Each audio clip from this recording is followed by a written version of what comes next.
அறுக்குதையா. இந்த கடைசி நாளிலையும் என்னோடு கூட பேசுங்க சுவாமி. நேரம் அதிகமாகிவிட்டது இருந்தாலும் கூட என்னோடு கூட ஒரு வார்த்தையாயிலும் சொல்லிவிடுங்க. நான் வந்த மண்ணமா போயிடக்கூடாது.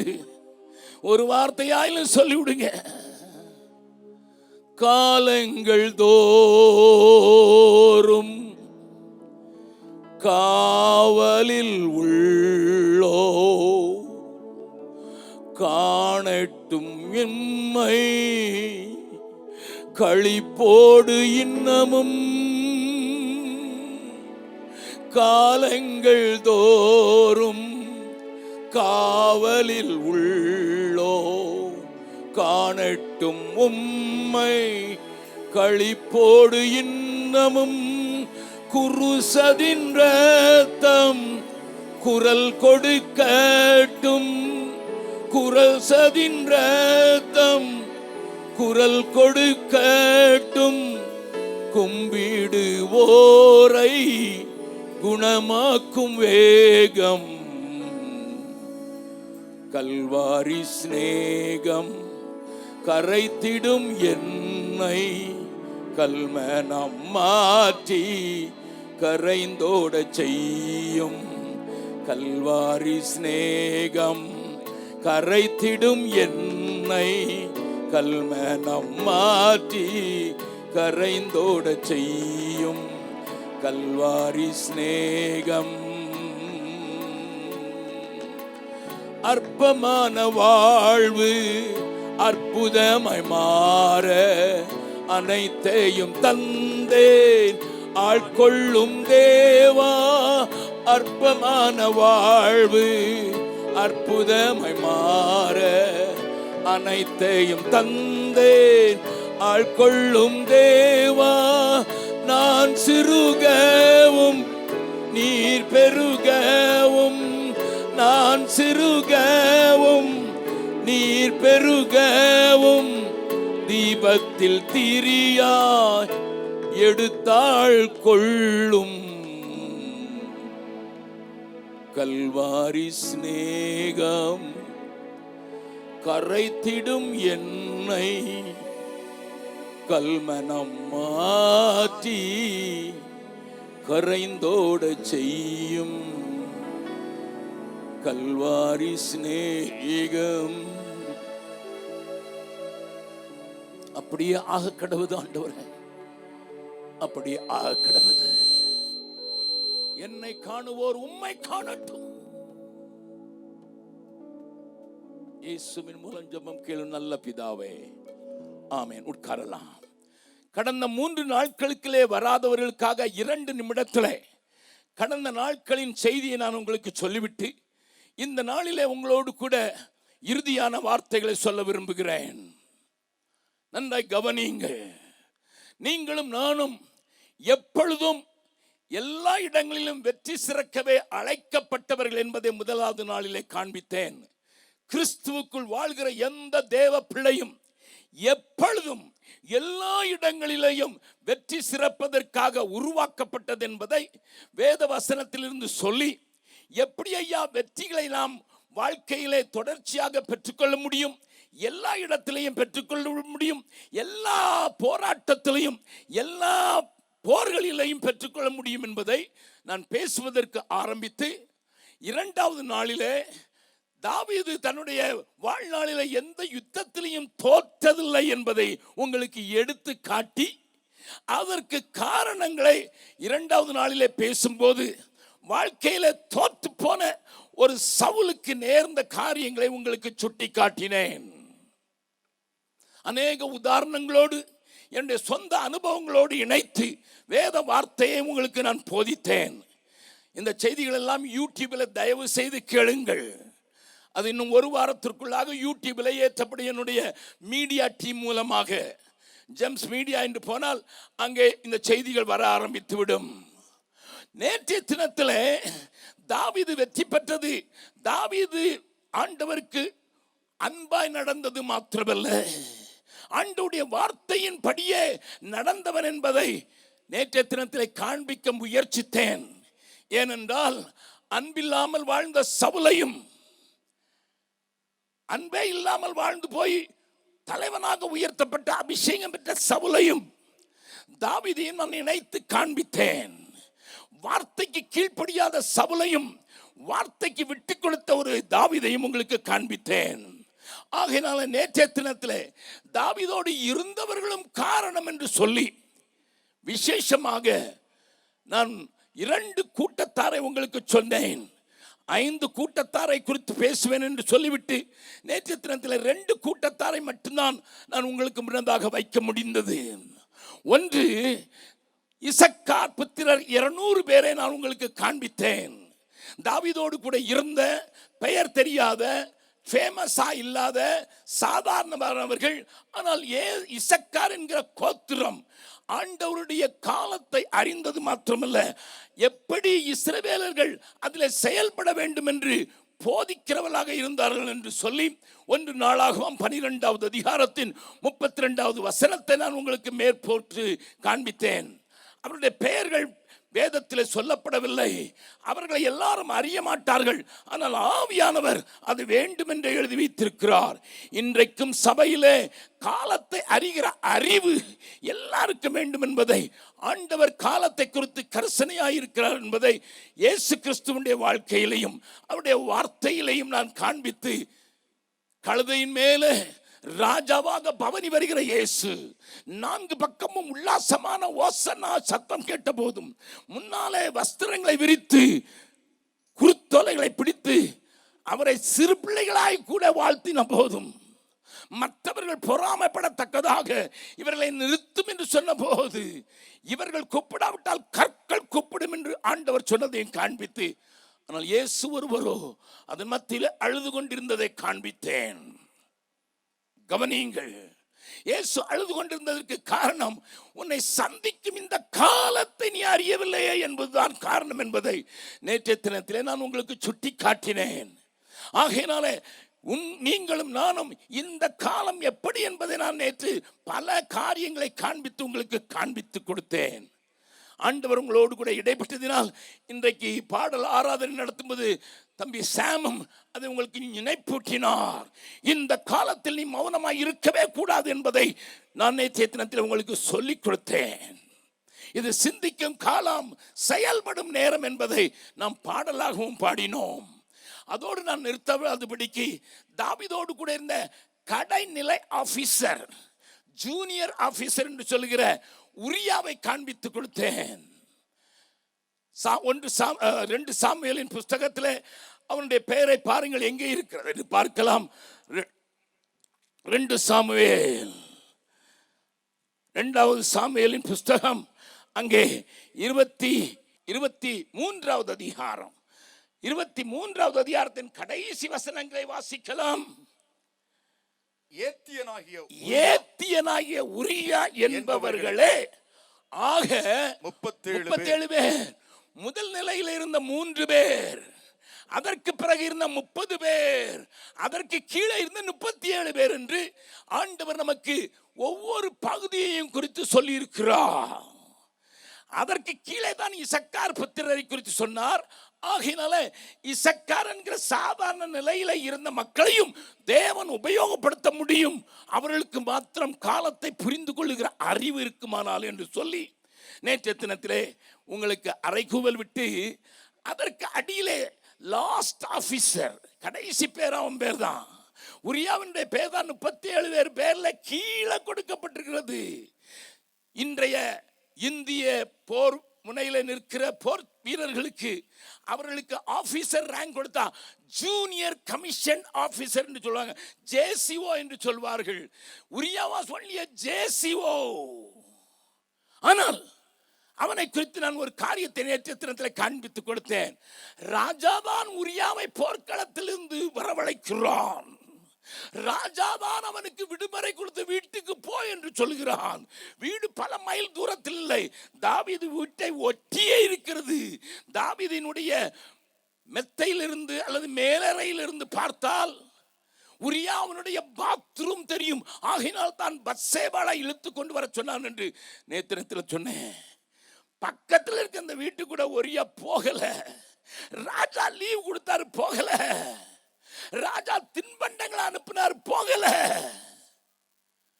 ஏன்னா அவனுக்கு சத்தம் கேட்டுக்கிட்டே இருக்கணும். போர்ச்சவர்களோடு கூட படுத்துக் கொள்கிறான். போரை குறித்து பேசுகிறவர்களோடு கூட இருக்க வேணும். அங்கே போனால் நீங்கள் சாப்பிட்டீங்களா, தண்ணி குடிச்சிங்களா, குளிச்சிங்களா அப்படிலாம் கேட்டு இந்த உலகத்தினுடைய காரியங்களை குறித்து மனைவி பேசிவிட்டு தனக்குள்ளே பற்றி எறிகிற அந்த யுத்த துணியை அணைத்து விடுவாளோ என்கிற பயம். தாவீது அவனை கூப்பிட்டு நன்றாக குடிக்க வைக்கிறான். குடி போதையிலும் கூட ராஜாவை ஊத்தி ஊத்தி கொடுக்கிறான். குடி, அதில் கூட வீட்டுக்கு போகவில்லை.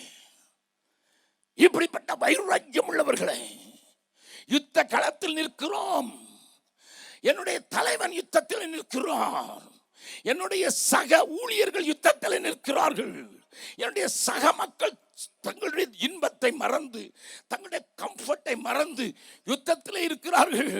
என் தேசத்திற்கு ஆசீர்வாதமாக என் தேசத்தை பாதுகாப்பதற்கு இருக்கப்படுகிற நான் என் காதில் வீண் வார்த்தைகளுக்கு இடமில்லாமல் வாழ்வேன்.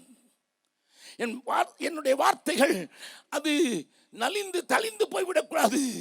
வீட்டுக்கு போய் சுகமாயிருப்பதற்கு இல்லை. தலை போச்சுதவனுக்கு, கொல்லப்பட்டான். அது உங்களுக்கு தெரியும். தாவீது தன்னுடைய பாவத்தை மறைப்பதற்கு உரியாவை பலியாக்கினான். But never mind. அதனால தான் தேவன் அவனை ஆனர் பண்ணும்படியாக மத்தேயு எழுதின சுவிசேஷம் 1வது அதிகாரத்தில் பத்சேபாளிடத்தில் பிறந்த சாலமோன் என்று எழுதவில்லை. மாறாக உரியாவின் மனைவியாயிருந்த அவளிடத்தில் என்று எழுதின. பத்சேபா பேரை கூட எடுக்கல. பக்கத்தில் உங்களுக்கு சொல்லுங்க, கர்த்தருக்கு கையை பிடிச்சி சொல்லுங்க, கர்த்தருக்கு ஏதாவது செய்தீங்கன்னா, கர்த்தருக்காக செய்தீங்கன்னா மறக்கவே மாட்டார். நான் எப்தாவை குறித்து ஒரு செய்தி பேசியிருக்கிறேன், அதையும் கேட்டு பாருங்கள். எப்தாவுக்கு ஒரே மகள் இருந்தாள். எப்தா யுத்தத்தில் இருந்து வருகிறான். அவன் ஒரு பொருத்தனை பண்ணி இருந்தான். நான் யுத்தத்தில் வெற்றி பெற்றால் என் வீட்டிலிருந்து வெளிப்படுகிறது எதுவோ அதை உமக்கு தகன பலியிடுவேன் சொல்கிறான். வெற்றி பெற்றவனாக எப்தா வருகிறான். நியாயாதிபதிகளின் புஸ்தகம் 11வது அதிகாரத்தில் அவரை குறித்து எழுதப்பட்டிருக்கிறது. கவனியுங்கள். இப்பொழுது அவனை எதிர்கொள்வதற்கு ஒரே மகள் வருகிறாள். எப்தாவுக்கு ஒரே ஷாக். ஐயோ மகளே, நான் பொருத்தனை செய்து விட்டேனே. மகா என்னன்னு கேட்கிறா. ஒரு மகா தான். நான் உன்னை பலி கொடுத்துருவேன்னு சொன்னேன். அந்த பிள்ளை எப்படி வளர்த்துருக்கான் பாருங்க. அப்பா அப்பா, நீங்க வாயை திறந்து ஆண்டவருக்கு சொல்லிட்டீங்கல்ல, உங்க வாக்கை நிறைவேற்றதுக்கு என்னுடைய வாலிபத்தை நான் இழக்க ஆயத்தம். எப்தாவை நரபலி கொடுக்கிறதுக்கு ஆண்டவர் அலோவ் பண்ணவில்லை. எப்தா நரபலி கொடுக்கிறதுக்கு அவளை அழைக்கவும் இல்லை. ஏனென்றால் என் ஆண்டவர் நரபலியை செலுத்தினவர்களை தேசத்திலிருந்து கக்க வைக்கிறவர். கானானியர்கள் அந்த பாவத்தை செய்ததினால் தான் தேசம் அவர்களை கக்கி போட்டது. அப்ப என்ன நடந்தது ஐயா? எப்தாவின் ஒரே மகளுக்கு திருமணமாகவில்லை. என்ன அர்த்தம்? எப்தா, உன்னுடைய சந்ததிக்கு ஒரு முற்றுப்புள்ளி. உன் பேரை சொல்றதுக்கு யாருமே இருக்க மாட்டாங்க. ஆனா செய்த பொருத்தனை, கர்த்தரோடு பண்ணின ஒருத்தனை என்ன நிறைவேற்று பிள்ளையும் ஒப்பு கொடுத்தபடினால தகப்பனும் மகனுமாக சேர்ந்து சந்ததி இனி நினைக்கப்படாமல் போகும் என்று அறிந்தாலும் கர்த்தருக்கு உண்மையாக இருக்க வேண்டும் என்று ஒப்பு கொடுத்ததுனால ஆண்டவர் பார்த்தாரு. எபிரேயர் 11வது அதிகாரத்தில் விசுவாச வீரர்களுடைய பட்டியல் எழுதும் போது எப்தாவின் பெயரையும் கொண்டு வந்து விட்டார். கரங்களை தலைக்கு மேலே தட்டி ஆண்டவருக்கு மகிமை செலுத்தலாமா? அங்க சாலமன் பேரெல்லாம் அவர் நினைக்கல. இவன் 1000 முண்டாட்டி கட்டி கெட்டு போன ஆளு. ஆமா, ஓட்டம் ஆலயத்தை கட்டினா. நல்லா கவனிங்க. சாலமனை குறித்து எனக்கு ஒரு பெரிய கேள்வி உண்டு. நான் எங்க பார்ப்பேன்னு எனக்கு தெரியாது. மாற்றத்தில் பார்ப்பேனா எனக்கு தெரியாது. ஆனால் ஒன்று உண்டு, அவங்க அப்பா ஆலயத்துக்கு கட்டுறதுக்கு தான் காசு சேர்த்து வச்சாரு, பொண்ணை சேர்த்து வச்சாரு, பொருளை சேர்த்து வச்சாரு. 7 வருஷம் கட்டினான். ஆனால் அதுக்கு பிறகு 13 வருஷம் தாமிகிட்ட கட்டினான். எத்தனை வருஷம்? 13 வருஷம். அதுக்கு அவங்க அப்பா சேர்த்து வச்சுட்டு போகல. நான் 75 வருஷமா அந்த பைபிளை படிக்கிறேன் ஐயா. நேற்று சொன்னது போல 3.5 வயசுலேருந்து படிக்கிறேன். 75 வருஷத்தையும் தாண்டிட்டேன். டெய்லி படிக்கிறேன். நான் தேடி பார்க்குறேன். தாவீது நீ வீடு கட்டிடா அப்படின்னு சொல்லிட்டு அவனுக்கு சொத்தையும் சுதந்திரத்தையும் சேர்த்து வைக்கல. என்னால் இயன்ற மட்டும் என்று சொல்கிறான் தாவீது. நான் வாஞ்ச வைத்திருக்கேன் தேவனுக்கு கட்டுகிற பெரிய மாளிகை என்று சொல்றான். ஆனா இந்த ஞான மிகுந்த ஞானமான் பெஞ்சாதி பிள்ளைங்களை அதிகமாக்கி கொண்டதுனால அவங்களுக்கு வீடு கட்டினது 13 வருஷம். ஹலோ, பக்கத்தில் இருக்கவங்க கையை பிடிச்சு கேளுங்க, நியாயம் தானா? அப்ப எங்க இருந்து காசு வந்தது? காசு எங்க இருந்து வந்தது? ஆமா, எல்லாத்துக்கும் வரி போட்டான். அதனால தான் சாலமோன் மகன் அங்கே ராஜ்யபாரம் பண்ண ரெகேபியா வந்த போது எல்லாம் சொன்னோம், உங்க அப்பா ரொம்ப வரி போட்டு எங்க இடுப்பெல்லாம் உடைச்சிட்டாருடா. சாலமோன் சின்னவா, இவர் 1000 மண்டாட்டி வச்சுக்கிடுவாரா? அதுக்கு வீடு கட்டணுமா? அதுக்கு 13 வருஷம் கட்டணுமா? எல்லா ஆள்கிட்டையும் வரி வாங்கி பால் தான் கறக்கலாம். மாட்டில் ரொம்ப கறந்தீங்கன்னா ரத்தம் வரும். அதனாலதான் அந்த ஜனங்கள் வந்து கெஞ்சுறாங்க, எப்பா உங்க அப்பா ரொம்ப வரி விசிச்சிட்டாருடா, நீ கொஞ்சம் இலகுவாக்கு. கூட இருந்தவனுங்க பொல்லாத ஆட்கள். அவங்கெல்லாம் விட்டுறாத இன்னும் போடு. டோல் போட்டிருக்கியா, 100 ரூபா கேட்குறியா, இன்னும் அடுத்த நாள்ல இருந்து 200 ரூபா போடு. ஒருத்தனும் கார்ல போகக்கூடாது. என்னையா இப்போ ஒரு புதுசா ஒரு நோட்டீஸ் வரப்போகுது. நீங்க காணிக்கப்படும் போது இதுவரைக்கும் மறைச்சிருக்கலாம், அது தெரியாது. நீர் நல்ல மனுஷர் கணக்கு கொடுப்பீரா இருக்கும். அதுக்கு 15% போட போறாங்களாம். அல்லோ, உங்க செட்டியாரு, உங்க ஊர் பக்கத்தில் செட்டியார் சிதம்பரம் முதல்ல யோசிச்சுக்கிட்டு இருந்தாரு, இந்த அம்மாவுக்கு இப்போ உதிச்சிருக்கு, காணிக்க போட்ட கூட 15 ரூபாய் எனக்கு கொடுத்துரு. இன்னைக்கு தான் நான் பேப்பரில் படித்தேன், கேரளாவில் ஒருத்தனுக்கு 15 கோடிக்கு லாட்டரி விழுந்துச்சு. துபாயில் நிறைய லாட்டரி நடத்துவானுங்க. அதில் இந்த ஓணம் பண்டிகை டைமில் லாட்டரி விழுந்துச்சு. இவனுக்கு லாட்டரியில் எத்தனை ரூபா கிடைச்சிது? 15 கோடி ரூபாய் கிடைச்சிட்டு பேர் போட்டவனு சொந்தக்காரன் எல்லாம் படையெடுத்து வந்துட்டான். எனக்கு ஒரு 2 லட்சம், எனக்கு ஒரு 10 லட்சம், எனக்கு 25. இவன் பயந்து ஊரை விட்டு ஓடிட்டான். நடந்தது தான் சொல்றேன். ஊரை விட்டு ஓடிட்டான். 15 லட்சத்தை 15 கோடி யாருக்கு கொடுப்பான்? அவன் இன்னைக்கு தெருவில் நிற்கிறான். ஒரே ஒரு ஆசையா கார் BMW வாங்கினான். அதை விட்ட வேற ஒன்று வாங்கல. வீடு கூட வாங்க விடலை. ஏன்னா பத்திரக்கடைக்கு போன அங்கே வந்து நிற்கிறான். பக்கத்து வீட்டுக்காரன் வந்து நிற்கிறான். எடுத்த வீட்டு அக்கா வந்து நிற்கிறான். அக்கா 15 கோடி விழுந்ததுல என் பிள்ளைக்கு கல்யாணம் ஆகிறதுக்கு ஒரு 5 பவுன் கொடுன்னு கேட்குது.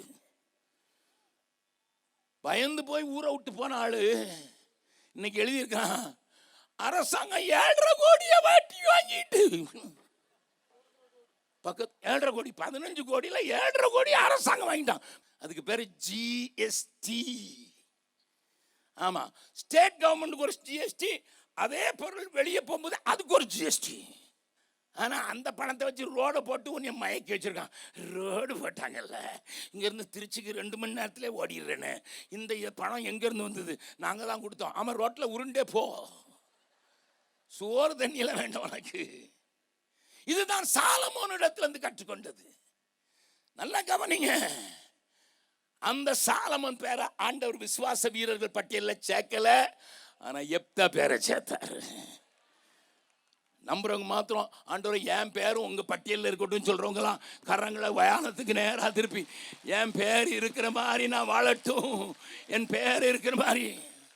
இயேசுவிடத்தில் வந்தாங்க, 70 பேர் அனுப்புனாரு. என்ன பேரு? 12 பேருக்கு பேர் தெரியும், பேதுரு, அந்திரேயா, யோவான், யாக்கோபு அப்படிலாம் சொல்லிடுவீங்க. ஆமா, 70 பேர் அனுப்பினார்ல. லூக்கா 10வது அதிகாரம் 1வது வசனம், 70 பேரை அழைத்து அனுப்பினார். 2 பேரை அனுப்பினார். என்ன பேருங்க? யாருக்காவது தெரியுமாங்க? தெரியாதாங்க? அப்படியா? தெரியாதுங்க. ஆண்டவருக்கு வேலை நிறைய இருந்ததுன்னா பேர் தெரியாதவன், ஊர் தெரியாதவன் இப்படி வட போடா அனுப்பிச்சு விட்டுருவாங்க. அப்படியே அனுப்பப்பட்ட ஆள் தான் நான் ஒருத்தன். நான் என்ன ஃபேமஸா? நான் என்ன எம்பியா இருந்தேனா, எம்எல்ஏ இருந்தேனா, எங்கேயோ ஒரு கம்பெனியில் வேலை செய்துக்கிட்டு இருந்தவனை பிடிச்சி போடா. அவங்க போய் ஒரு ஊழியம் செஞ்சுட்டு அமக்களமா, ஆண்டவரே உம்முடைய நாமத்தில் சாஸ்திரம் ஓடுது, உம்முடைய நாமத்தில் அது நடக்குது இது நடக்குதுன்னு சொல்லி சந்தோஷமா இருந்தானே. செப், உன் பேர் ஜீவ புஸ்தகத்தில் இருக்குதா, அதை பார்த்தியா, அதை வச்சு சந்தோஷப்படு. பக்கத்தில் கொஞ்சம் சொல்லுங்க, பெரிய காரியம் செய்யணும்னு ஆசையாக தான் இருக்குது, எல்லாத்த காட்டிலும் பெரிய காரியம் ஜீவ புஸ்தகத்தில் பேர் இருக்கிறதே. பக்கத்தில் கேட்டு வச்சிருங்க, இப்பவுமே கேட்டு வச்சிருங்க, பக்கத்தில் வச்சு புஸ்தகத்தில் பேர் இருக்குதா. ஆனால் அதுக்கு மேலே விசுவாச பட்டியலில் பேர் வரணும். அதுக்கு நீ எப்போ மாதிரி பூரணமாக ஒப்பு கொடுக்கணும். தேவன் உங்களோடு கூட பேசுகிறார். அப்போ 200 பேருக்கு பேர் இல்லை, ஆனால் அவங்க உபயோகப்படுத்தினார். நேற்று தினத்தில் சொன்னேன். இன்றைக்கு நான் வேகமாக 3 குரூப்பை காட்டணும். வேகமாக கொஞ்சம் பேருக்கு பஸ் போகும், நான் வழியிலேருந்து நின்று போச்சுன்னா நடந்து போவாங்க. பரவாயில்ல, நீங்கள் இருந்து கேட்டுட்டு போ. ஒரு நாள் நடந்து ஊருக்கு போனால் என்ன கெட்டால் போயிடுறீங்க. நாங்களாம் எத்தனையோ கிலோமீட்டர் இன்னும் நடக்கிறோம். ஐயா, பீகாரில் ரோடு இல்லாத ஊருக்குலாம் நடந்தான் ஆகணும், வேறு வழியே கிடையாது. இன்றைக்கி நடக்கிறேன், 79லே நடக்கிறேன். உனக்கு என்ன, கொஞ்சம் சுகராது குறையட்டும், கொஞ்சம் தொப்பையாவது நிற்கட்டும். இன்னைக்கு காலையில் பிரசங்கம் பண்ண போயிருந்தேன். பாஸ்டர் அங்கே நின்று இருந்தார், நான் பேர் சொல்லக்கூடாது, இங்கே இருக்கிறார். ஆனால் அவர் இங்கே நிற்கிறாரு, அவர் தொப்பை இதை தள்ளுது. நான் நினைச்சேன், இவர் எங்கே சாப்பிடுறாரு, நிற்கிறது இங்கே நிற்கிறாரு, தொப்பை அங்கே தள்ளுது. நடந்தாவது கொஞ்சம் தொப்பையை குறைங்கய்யா. மோடி கூட சொல்லிட்டாரு, நம்ம ஊரில் எல்லாம் வீங்கிக்கிட்டே போகிறோம், கொஞ்சம் சாப்பாட்டை குறைக்கணும்னு சொல்லிட்டாரு. சிலர் உபவாசம் போட்டே வைத்த பெருக்கிட்டாங்க. தோத்துறோம் ஆர்ச் பிஷப்புகள். நல்லா கவனிங்க, நல்லா உட்காந்து வசனத்தை கேளுங்க. தெரிகிற மாதிரி நான் சொல்கிறேன். இப்போ பேர் தெரிஞ்ச கொஞ்சம் பேர் நான் காட்டி கொடுத்துட்றேன். பேர் தெரியாதவங்களை குறித்து நேற்று பேசினேன். இன்னைக்கு பேர் தெரிஞ்சவங்க எப்படிப்பட்டவங்க தாவீதோடு இருந்தாங்கன்னுட்டு காட்டி கொடுக்கிறதுக்கு 1 நாளாகமம் 11வது அதிகாரம் 1 நாளாகமம் 11வது அதிகாரத்தில் அவங்க பேரை ஆண்டவர் எழுதி வைத்திருக்கிறாரு. இவங்கெல்லாம் சேர்ந்து தான் தாவீதுக்கு வெற்றியை சம்பாதித்து கொடுத்தார்கள்.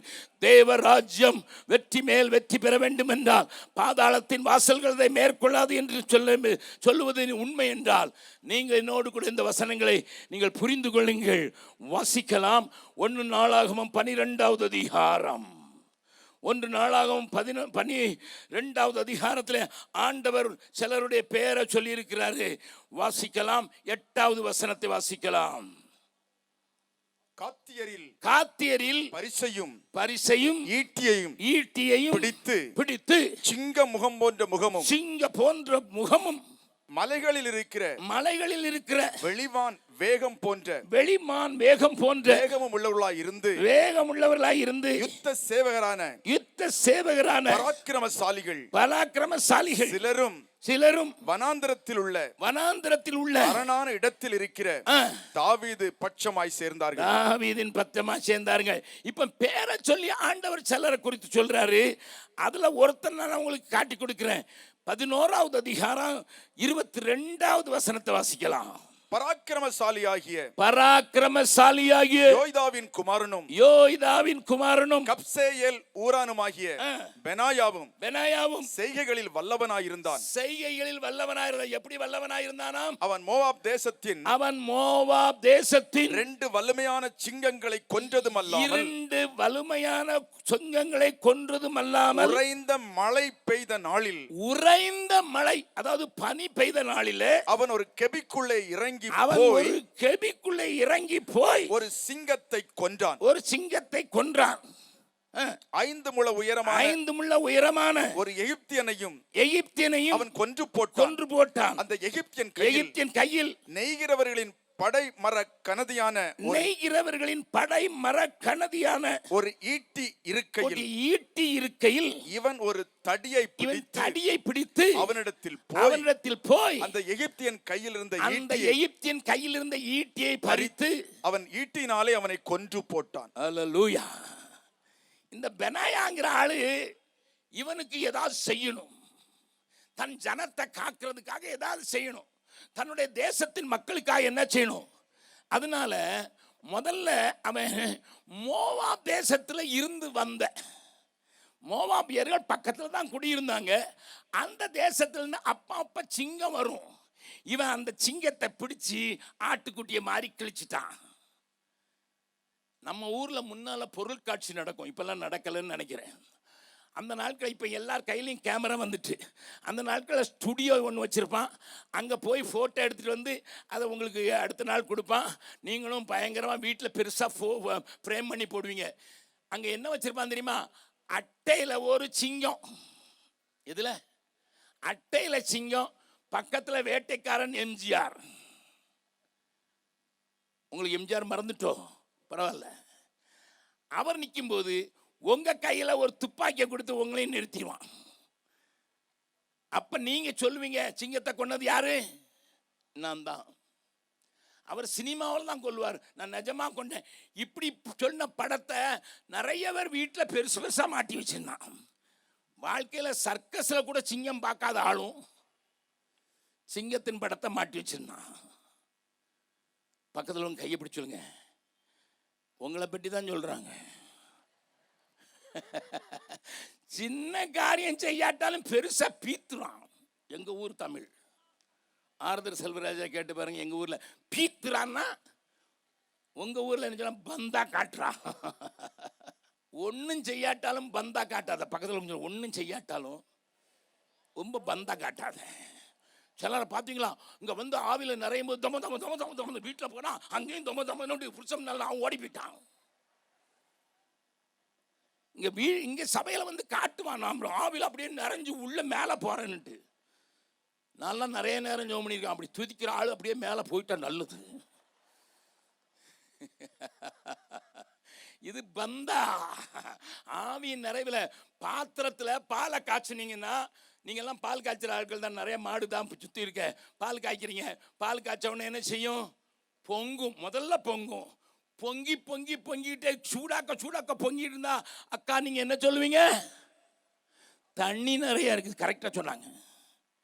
பக்கத்தில் கைப்பிடி சொல்லுங்க, உலகமாய தண்ணி உன்னோட கலந்துருந்தா ஆவியானவர் இறங்கிட்டாருன்னு நீ குதிச்சுக்கிட்டே இருப்ப, துள்ளிக்கிட்டே இருப்ப, பொங்கிக்கிட்டே இருப்ப. அதுக்கு பிறகு தள தள தள தளன்னு அது மேலே ஆட பணியும். அதுதான் எடுத்து வெண்ணெயாக்கி நெய்யாக்குறோம். முதல் தடவை துள்ளும். ஆமாம், முதல் தடவை வரும்போது புது ரசம்லாம் துள்ளத்தான் செய்யும். ஆனால் அதுக்கு பிறகு துள்ளாது. அதுக்கு பிறகு துள்ளுதுன்னா நிறையா தண்ணி இருக்குன்னு அர்த்தம். பக்கத்தில் இருக்குங்க, உங்கள் கதை இவருக்கு எப்படி தெரியும்?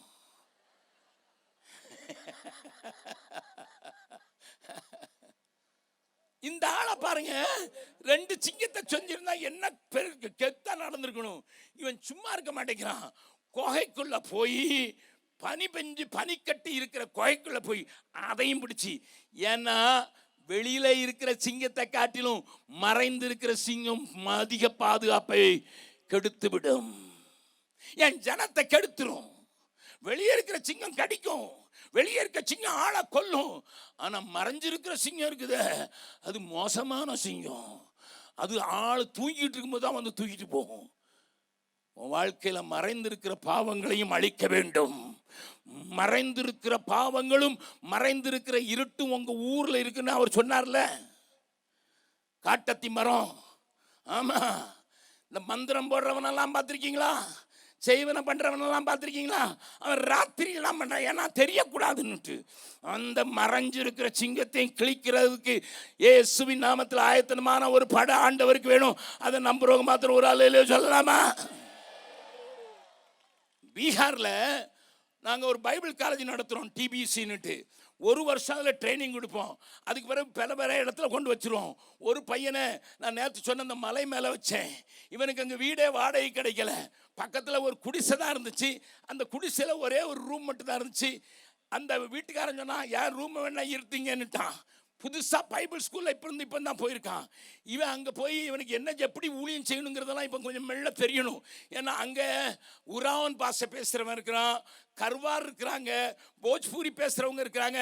இவன் அங்கே போய் நின்றுட்டு, ஆண்டவரே எனக்கு உதவி செய்யணும் போட்ட உடனே பக்கத்து வீட்டில் இருக்கிற பிசாசு பிடித்து மந்திரவாதியாக இருந்து கல்கத்தாவில் இருந்து கூட ஜீப் போட்டு மந்திரி வந்து தேடுற அந்த பூஜா அந்த சூனியக்காரி இருந்தான். நல்ல கவனிங்க, சூனியக்காரி பக்கத்து வீட்டில் இருக்கிறா. இவனுக்கு பக்கத்தில் கூடார இந்த குடிசையில் தான் ஒரு இடம் கிடைச்சிருக்கு. இவன் ஏசு நாமம் சொல்ல சொல்ல அவளுக்கு அங்கே பத்திக்கிட்டு எரியுது. ஒரு நாளைக்கு 7 காராது வரும், மந்திரி காரு. ஏன்னா அவ்வளோ பயங்கரமான சூனியக்காரி. அப்போ வந்தவனுக்கு ஒன்றும் பலிக்க மாட்டேங்குது, இவளுக்கு ஒன்றும் அருளும் வர மாட்டேங்குது, இருளும் வர மாட்டேங்குது. அது அருள்னு அவங்க சொல்றாங்க, நான் இருள்னு தான் சொல்லுவேன். இருளும் வர மாட்டேங்கி, அருளும் வர மாட்டேங்கி. அதனால இந்த அம்மா செல்சி அந்த வணங்குகிற பிசாசை கூப்பிட்டுச்சு. பிசாசேவா, என்னத்துக்கு நீ ஒன்றும் செய்ய மாட்டேங்க, எவ்வளோ வேலை செஞ்சாலும் நீ ஒன்றும் செய்ய மாட்டேங்கிற. உன் பக்கத்து வீட்டில் ஒருத்தன் இருக்கானே, அவன் ஏசு ஏசுன்னு கூப்பிடுறான், அவன் சொல்றது வரைக்கும் நான் ஒன்றும் செய்ய முடியாது.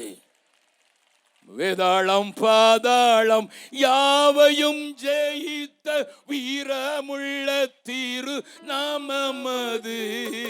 வேதாளம் பாதாளம் யாவையும் ஜெயித்த வீரமுள்ள திரு நாமமது. நாமும் வென்றிடுவோம் இந்த நாமத்திலே, நாமும் வென்றிடுவோம் நாமத்திலே. இயேசு என்ற திருநாமத்திற்கு எப்போதும் மிக ஸ்தோத்திரம். இயேசு என்ற திருநாமத்திற்கு எப்போதும் மிக ஸ்தோத்திரம். மறுபடியும் பாட போறோம். உண்மையா வேதாளம் பாதாளம் யாவையும் ஜெயித்த இயேசு அவருடைய நாமத்தில் ஜெயிக்க முடியும் நம்புறவங்க எல்லாரும் சத்தமா பாட போறோம். வேதாளம் பாதாளம் யாவையும் ஜெயித்த வீரமுள்ள திருநாமமது. வேதாளம் பாதாளம் யாவையும் ஜெயித்த வீரமுள்ள திருநாமமது. நாமும் வென்றிடுவோம் அந்த நாமத்திலே, நாமும் வென்றிடுவோம் அந்த நாமத்திலே. இயேசு என்ற திருநாமத்திற்கு எப்போதுமே மிக ஸ்தோத்திரம். இயேசு என்ற திருநாமத்திற்கு எப்போதுமே மிக ஸ்தோத்திரம். நான் இருக்கிற இடத்துல இருந்து 18 கிலோமீட்டர் நாசிரிகஞ்சுன்னு ஒரு ஊர் இருக்குது. என்னுடைய ஹோம்ல என்னுடைய மகளை மாதிரி வளர்த்த ஒரு பிள்ளைய நாங்க ஒரு காரியத்தில் பயிற்சி கொடுத்தோம். அவள் கதை பெருசு. அவளை எங்களுக்கு தெரியாமலே அவங்க வீட்டார் குடும்பத்தார், அனாதை பிள்ளை, அப்பா அம்மா இல்லை, அதை கூட்டி ஒரு கிரிமினலுக்கு கட்டி கொடுத்துட்டாங்க. அது பெரிய கதை சொல்கிறதுக்கு நேரம் இல்லை. அவளை ஆண்டவர் கொண்டு வந்தார். 2 வரையும் பைபிள் ஸ்கூல் படிக்க வச்சு ஊழியத்தில் வச்சுட்டோம். இவங்க போன உடனே நாசிரிகஞ்சில் ஒரு குடும்பம், வியாபார குடும்பம், அரிசி பருப்பு இதெல்லாம் பெரிய பெரிய அளவில் வாங்கி கொள்முதல் செய்து விற்கிறவங்க. அவங்க மேலே பொறாமை கொண்ட அவங்களுடைய சகோதரர்கள், சொந்தக்காரங்க அந்த ஆளுங்களுக்கு செய்வினை வச்சாங்க. எப்படின்னா அவங்களுக்கு 4 மருமகள். ஒவ்வொரு மருமகளும் ஒவ்வொரு வாரம் 4 காலில் நடக்க ஆரம்பிச்சிடுவா. நாய் மாதிரி நாக்கை கீழே வெளியே தள்ளுவா 8 இன்ச்சுக்கு. ஒரு மருமக முடிஞ்சோன்னா அடுத்த மருமக மாசம் முழுவதும் யாராவது ஒரு மகன் 4 காலில் நடப்பா. அந்த குடும்பமே அலறி போச்சு. எந்தெந்த கோயிலுக்கெல்லாம் போச்சு, எந்தெந்த டாக்டர்கிட்டலாம் போச்சு, ஒன்றும் நடக்கலை. எங்கள் ஊழியக்காரர் அங்கே போனவனே யாரோ சொல்லியிருக்காங்க, எங்கள் கிறிஸ்தவர் ஒருத்தர் வந்திருக்காரு, ஏசு கிறிஸ்துவ சொல்கிறாருன்னுட்டு. இந்த அம்மா அவங்கள வீட்டுக்கு கூட்டோன்னே அதுக்கு பிறகு அந்த சூனியத்தின் முடிவு, அந்த பில்லி சூனியம் முறிக்கப்பட்டு அவர்கள் அனைவரும் விடுதலையானாங்க. நல்லா கவனிங்க, விடுதலையானது கை தட்டுறீங்க. ஆனால் என்ன நடந்து தெரியுமா, அங்கே ஒரு சின்ன ஆலயத்தை கட்டி அங்கே ஆராதனை நடக்கும்போது அங்கே இருந்த விரோதிகள், கிறிஸ்தவ விரோதிகள், அங்கே ஆராதனை நடுவில் பாம் கொண்டு போட்டு வெடிச்சுது. பாஸ்டரை பாயிண்ட் பிளாங்க்ல சுட்டுட்டான். அது இருதயத்தில் படலை, வயிற்றுல பட்டு 9 அங்குலம் குடலை வெட்ட வேண்டியதாயிடுச்சு. ஐயா, நாங்கள் ஊழியம் செய்கிற இடம் சும்மா சாதாரணமான இடம் இல்லை. சிங்கத்தின் மேலும் நடந்துன்னு பாடுறது எழுது. சிங்கத்தின் குகைக்குள்ள போய் உறைந்த நாளில் போய் உள்ள கிழிக்கணும். ஏன்னா அது உள்ள பதுங்கி இருக்குது. இந்த பில்லி சூனியக்காரெல்லாம் ராத்திரி தான் தெரியுமா, பகலில் தெரிய மாட்டான். உங்கள் பூம்பும் மாட்டுக்கார அவர்கள் சில்லற பிசாசு, அது பகலில் சுத்தும். அது 2 சிங்கம். அது பகல்ல சுத்துற சிங்கம். ஆமா, உனக்கு மந்திரம் சொல்லுவான், உன் பிள்ளைக்கு எப்போ கல்யாணம்னு சொல்லுவான். அதெல்லாம் சில்லற பிசாசு. அது பகல்ல இருக்கிற சிங்கம். அது மோவாப்ல இருந்து வந்து சிங்கம். ஆனா குகைக்குள்ள இருந்து உறைந்த மழையில உள்ள போய் அதை பிடிச்சி இழுத்து கிழிச்சாதான் இந்த மாதிரி ஆட்களை. நல்ல கவனி. இந்த பகுதிகளில் குறித்து ஜபிக்கும் போது ஆண்டவர் சொன்னாருங்க, அநேகர் பில்லி சூனியத்தினால கட்டப்படுவதற்கு அநேக பொல்லாத சக்திகள் எரிய செய்கிறது. இந்த கட்டத்தி மரங்கள் பிடுங்கப்படுவதற்கு கர்த்தர் உன்னதான் நம்பி இருக்கிறாரு. உன்னதான் நம்பி இருக்கிறாரு. உன்னதான் நம்பி இருக்கிறாரு. நீ சொல்லணும், ஜெயம் கொடுக்கும் தேவனுக்கு சோத்திரம். ஏதோ ஒரு சூப்பர் ஸ்டார் வருவாரு, அப்படியே வந்து இறங்குவாரு. சூப்பர் ஸ்டார் வந்து கையை காலை வயத்தி நின்று பாட்டு பாடுவாரு. உடனே பிசாசெல்லாம் ஓடிடும். நம்பாத. அவனே பிசாசு பிடிச்சதான் ஆடுறான். ஹலோ, தைரியமா சொல்லுவேன், அவங்கிட்டே சொல்லுவேன். நமக்கு உடனே சூப்பர் ஸ்டார் வந்துட்டார், கலர் லைட் போடு, இதை தூக்கு அதை தூக்கு. உண்மையான தேவ வல்லமை வெளிப்படுத்துகிற மனிதர்கள் உங்களுக்கு உண்டு. ஒருவன் வியாதிப்பட்டால் யாரை அழைக்கணும்? சூப்பர் ஸ்டார், மூப்பரையா உன் சபையில் இருக்கு. ஏன்னா அவன் வந்து தான் சொல்லுவான், நீ அவன்கிட்ட கொள்ளை அடிச்சிருக்க அந்த பணத்தை திரும்ப கூட சரியா போயிடும். அவன் தான் சொல்லுவான். எனக்கு டெலிஃபோன் பண்ண அவன் என்ன சொல்லுவான்? ஆண்டவரே, பவுலும் சீலாவையும் விடுவித்தது போல இவர் விடுவிப்பேரா. நீ பவுல் சீலாவா? கொள்ளை அடிச்சுட்டு உட்கார்ந்துருக்க உள்ள. அதுக்கு தான் மூப்பர்களை கூப்பிட்டு ஜெபம் பண்ணணும்னு சொன்னார் ஆண்டவர். அவனுக்கு தான் மண்டாவெல்லாம் தெரியும். ஹலோ, ஒரு படியை பார்க்குறீங்க, நிறையா சூப்பர் ஸ்டார் வந்தாங்களோ இங்கே. உங்கள் மொழியை பார்த்தாலே தெரியுது. எங்கள் ஊரில் சொல்கிறாங்க, பிள்ளை முழிக்கிற மொழி. லிசன், சாதாரணமான ஆள். இது 2ஆம் தர ஊழியக்காரன் தான். அது மாத்திரம் இல்லை, அவங்கள கொடுத்து இன்னொரு வேகமான 3 காரியங்களை வேகமாக காட்டி கொடுத்துறேன். 1 நாளாகமம் 12வது அதிகாரம் 3 வசனத்தை வாசிக்க போகிறோம். நீங்கள் என்ன கண்டுபிடிக்கிறீங்கன்னு பார்க்கலாம். வாசிக்கலாம். 17வது வசனம், 1 நாளாகமம் 12:17. தாவீது புறப்பட்டு அவர்களுக்கு எதிர்கொண்டு போய் அவர்களுக்கு உத்தரவு கொடுத்து நீங்கள் எனக்கு உதவி செய்ய சமாதானமாய் என்னிடத்தில் வந்தீர்களானால் என் இருதயம் உங்களோடு இசைந்திருக்கும். ஆமா, இருதயம் இசையாம ஒருத்தனோடையும் போயிடாத. மனசு திருமணத்துல சரீரம் ஒரே சரீரம் ஆகுதுன்னு வேதத்துல சொல்லி இருக்கு. போதகர்கள் சொல்றாங்க இவர்கள் இனி ஒரே மாமிசமா இருப்பாங்க. ரைட், மனசு இணைஞ்சிருக்கு பிரதர். 2 பேரும் ஒரே மனசா கல்யாணத்துக்கு ஒத்துக்கிட்டாங்க பிரதர். சரி, ஆனா கேளுங்க, இருதயம் இணைஞ்சிருக்கா? கல்யாண கார்டில் மட்டும் பிரிண்ட் பண்ணும்போது 2 ஹார்ட்டை போட்டு ஒன்று உடஞ்சி ஒன்று மேலே ஒட்டி இருக்க மாதிரி போட தெரியுதில்ல. அதுக்குள்ள இடையில வேற ஒரு அம்பு வேற விட்டு வச்சிருக்காங்க. கல்யாண கார்டில் போட்டிங்கல்ல. ஆமாம், பொண்ணு மாப்பிள்ளை உட்காரும் போது 2 ஹார்ட் போட்டு ஒன்று மேலே ஒன்று இருக்கிற மாதிரி போட்டு ஒரு நம்ப போட்டுட்டு காதலர்கள். நான் ஒரு கேள்வி கேட்குறேன், உங்க புருஷனோட இருதயத்தில் இணைஞ்சிருக்கீங்களா?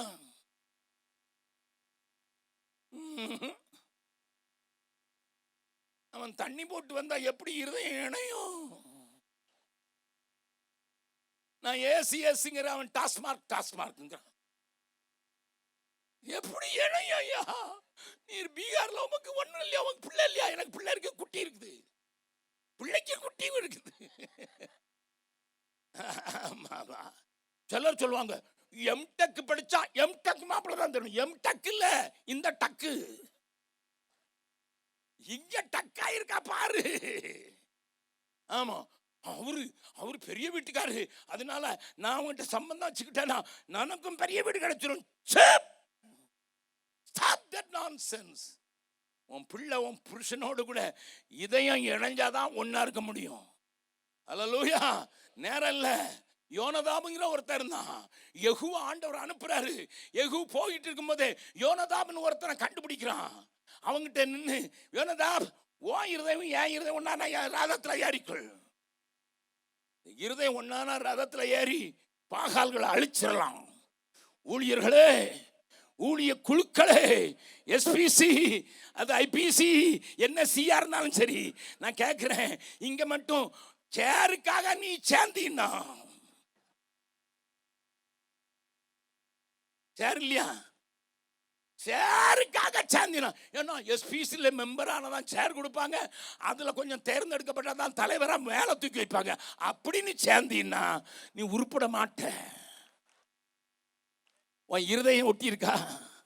ஒரு ஊழியக்காரனோடு கூட ஊழியம் செய்யும்போது அவனுடைய இருதயத்தை நீ அறிந்திருக்கிறாயா?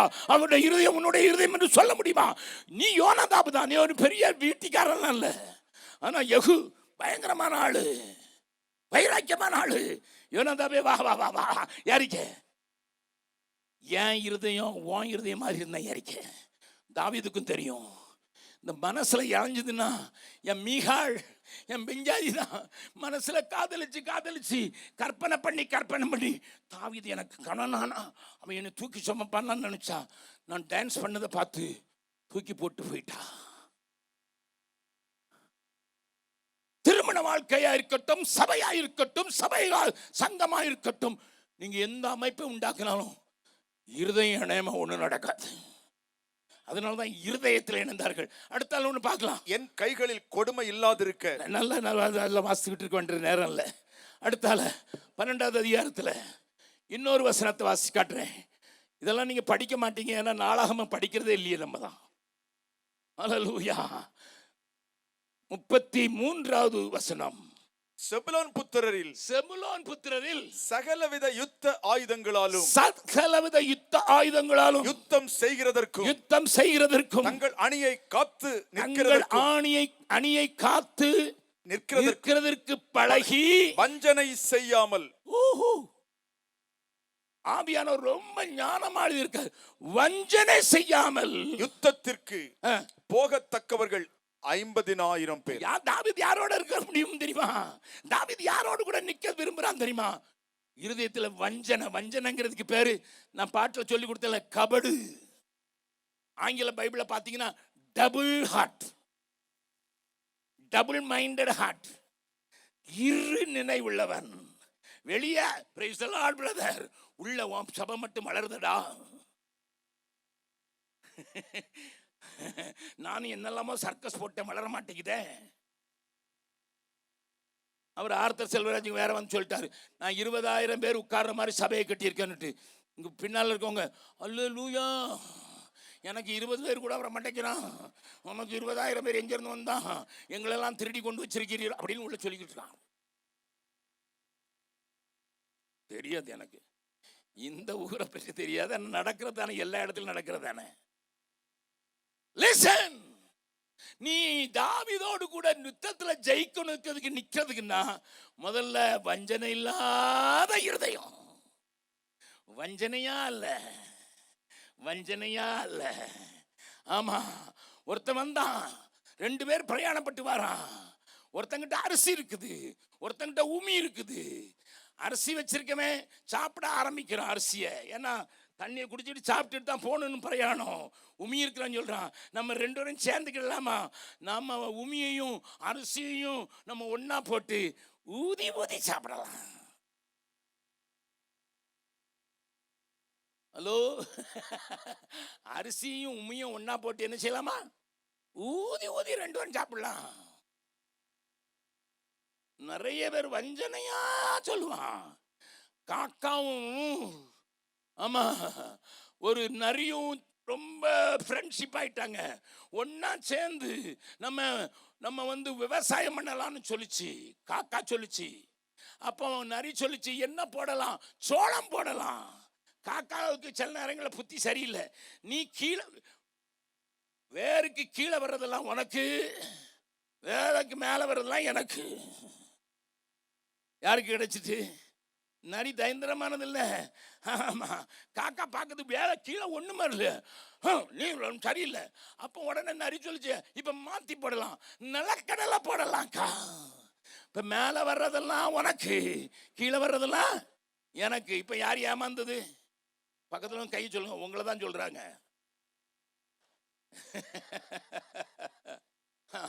வஞ்சனையா கூட்டு கூட்டு வைக்கிறதுலே வஞ்சனை இல்ல. தாவீதுக்கு தெரியும் யார் வஞ்சனையா இருக்கான்னு. அடுத்த நோனை காட்டி கொடுத்துறேன். 12வது அதிகாரம் 38வது வசனம். தாவீதை இஸ்ரவேலின் மேல் ராஜாவாகிறதற்கு இந்த யுத்த மனுஷர் எல்லாரும் அணி அணியாய் வைக்கப்பட்டவர்களாக உத்தம இருதயத்தோடே எப்ரோனுக்கு வந்தார்கள். ஆமென். அதனாலதான் கடைசி 40வது வசனத்தினுடைய கடைசி லைனை வாசிங்க. இஸ்ரவேலிலே மகிழ்ச்சி உண்டாயிற்று. அல்லேலூயா. உத்தம இருதயம் என்ன அர்த்தம் தெரியுமா? உலகத்தின் பார்வையில உத்தமனால. நான் காலையில யோபு குறித்து ஐயா ஒருத்தர், நான் உங்க பேர் தெரியல, அவங்க சபையில பேசினேன். ஆண்டவர் சொன்னாரு இவன் உத்தமன். யார் சொல்லணும்? உலகம் எப்படி சொல்லுங்கிறத காட்டி கொடுத்துறேன், வேகமா காட்டி கொடுத்துறேன். நானும் பீகாருக்கு போகணும், நீங்களும் வீட்டுக்கு போகணும். எங்க ஊர் 3000 கிலோமீட்டர் இருக்குது, உங்க ஊர் பக்கத்தில் 30 கிலோமீட்டர் தான் இருக்கு. நானும் போகணும், நீங்கள் போகணும். 10 நிமிஷம் கொடுப்பீங்களா? கொடுங்க. அல்லேலூயா. நல்லா கவனிங்க. இப்போ உத்தம இதயம், உலகத்துக்கு உத்தம இதயம் எப்படி தெரியுமா? ஆதியாகமத்துல இங்க ஒருத்தன் ஆபிரகாம் பெஞ்சாதி எடுத்துட்டு போயிட்டான். அவனுக்கு பேரு அபிமெலேக்கு. ஆதியாகமம் 20வது அதிகாரத்துக்கு திருப்புங்க. ஆதியாகமம் 20வது அதிகாரத்தை திருப்புங்க. முதல் 2 வசனத்தை வாசிங்க வேகமா. ஆபிரகாம் அவ்விடம் விட்டு தென் தேசத்திற்கு பிரயாணம் பண்ணி காதேசுக்கு சூருக்கும் நடுவாக குடியேறி கேராரிலே தங்கியிருந்தான். அங்கே ஆபிரகாம் தன் மனைவியாகிய சாராளை சகோதரி என்று சொன்னதினாலே கேராரின் ராஜாவாகிய அபிமெலேக்கு ஆள் அனுப்பி சாராளை அழைப்பித்தான். யாரு? ராஜா ஒரு ஊருக்கு புதுசா ஒரு பொம்பளை வந்திருக்கா. அவன் ஒரு புருஷனோடு தான் வர்றா. ஆனா அவன் பாய்ந்து போய் அவையா சகோதரிங்கிறான். இவன் உடனே ஆள அனுப்பி bring her, கூட்டு வா. அடுத்த வசனத்தை பாருங்க, வாசிங்க. தேவன் இரவிலே அபிமெலேக்கு சொப்பனத்திலே தோன்றி, நீ அழைப்பித்த ஸ்திரீ நிமித்தம் நீ செத்தாய். ஊராம் பெஞ்சாதிய தொட்டனா நீ செத்தாய். இந்த ஊர்ல எவனெல்லாமோ வச்சிருக்கான்னு சொன்னாங்க. இன்னொருத்தன் பெஞ்சாதி மேல கை வச்சா எல்லாரும் சொல்லுங்க, நீங்க சொல்லுங்க, செத்தாய்.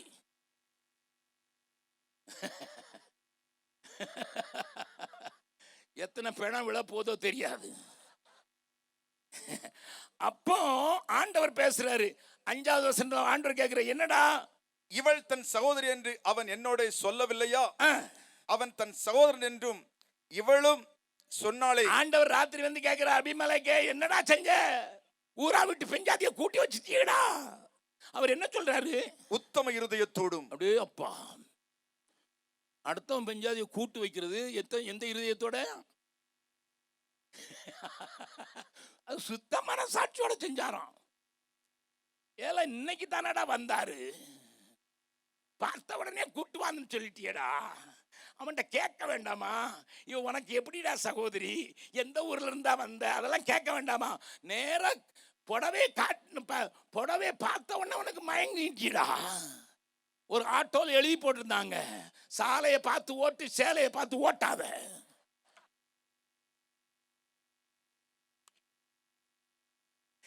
சிலருக்கு சேலையை பார்த்தோன்னே. நான் கொஞ்ச நாள் சாதுவா இருந்தேன்.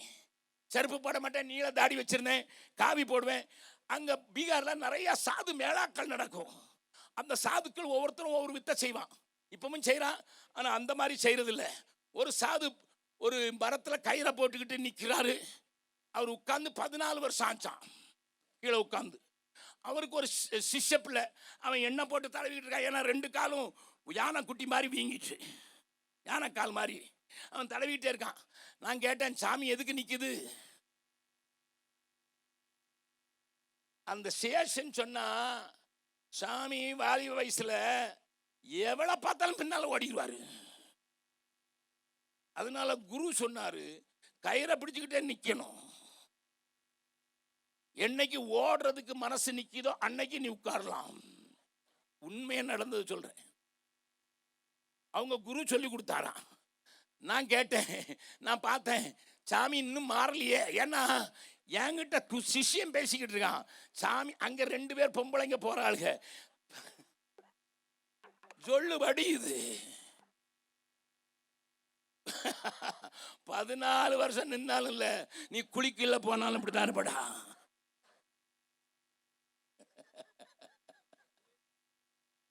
உலகம் சொல்லும், ஊராம் பஞ்சாயத்தை ஊட்டி வச்சு பக்கத்துல கூட்டி வச்சுக்கிட்டு உத்தம இருதயத்தோடும் சுத்தமான சாட்சியம். இந்த வெளியில இருக்கிறான் அப்படித்தான் சொல்லுவான், ஆனா சபைக்குள்ள இருக்கணும் அப்படி சொல்றான். பயமா இருக்கு.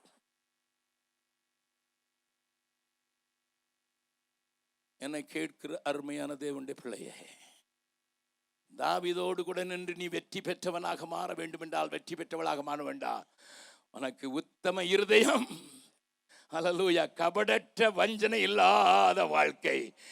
மறுபடியும் அந்த பாடலுடைய, நான் சொன்ன பாடலுடைய கபடமும் கற்பனையும் செய்யும் வேதனையும், கபடமும் கற்பனையும் செய்யும் வேதனையும், கல்வாரியில் அனைத்தையும் சிலுவையில் அறைந்திடணும்,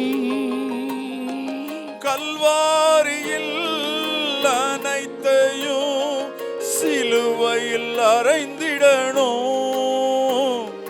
உம்மோடு நடந்திட இதயம் துடிக்குதையா,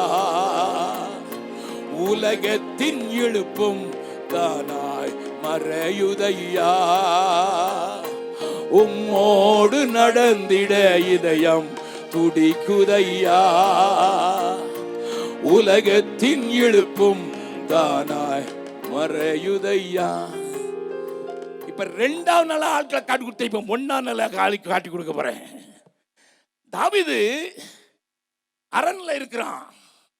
பெலிஸ்தியர்கள் தேசத்துல வந்து அவன் பிறந்த ஊராய பெத்லகேமை சுத்தி பெரிய பயங்கர சேனையை நிறுத்தி இருக்கிறாங்க. தாவீது அரண்ல இருக்கிறான். அவனை சுத்தி அவனுடைய பராக்கிரமசாலிகள் நிற்கிறாங்க. தாவீது உடனே சொல்றான், எனக்கு எங்க ஊரு கிணத்து தண்ணி குடிக்கணும்னு ரொம்ப ஆசையா இருக்கு. ஒலிவ அந்த வாசல்ல இருக்கிற கிணறு இருக்குது, அந்த தண்ணி பயங்கர டேஸ்ட். எங்க ஊர் தண்ணி காட்டிலே தெரிஞ்சிட்டேன், எனக்கு அந்த தண்ணி குடிக்கணும்னு ஆசையா இருக்குது. 3 பராக்கிரமசாலி.